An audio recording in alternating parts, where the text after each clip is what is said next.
Hey guys, so I just got back from the store, the big U.S. Chef's Food Mart. They supply restaurants and small businesses with food in the Pacific Northwest, and they are a great source for getting inexpensive cuts of meat and bulk quantities, yada yada yada.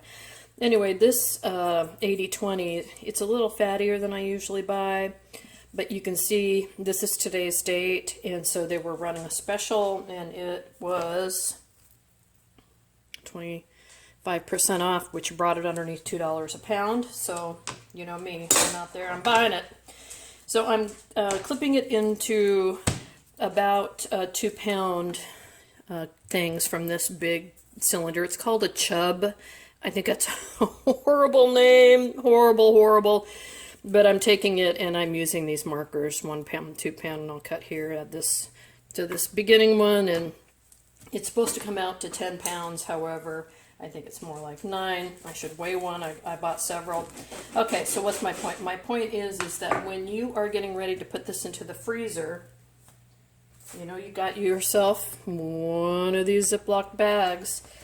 Don't just throw, well, you can if you want, you know, just throw it in the bag and throw it into the freezer.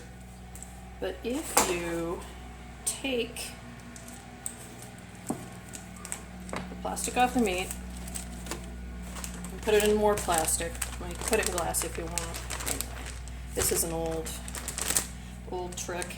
Let me move this out of the way so it's not in our way. And then mark it and put the date down if you want. But if you flatten it out into some kind of regular shape and do each one approximately the same way, then when you're ready to put them in the freezer, you just stack them up like they're books. I know I can get more in the bag than 2 pounds, but 2 pounds is my preferred amount. So when I cook, I don't really overcook, but I make enough for, you know, a couple, 3 meals, 4 meals. So I'm going to go ahead and finish these up, and I'll show you what they look like. All right, so I got these all done, and I did weigh them out, and it came out to be about 9 pounds, 10 ounces, so a little shy of 10 pounds. Which I need to take into account when I'm measuring this out. However, you can see that is going to stack and be much easier to put into my freezer than these big rounds are, less wasted space. So that's your tip of the day. Hi you guys.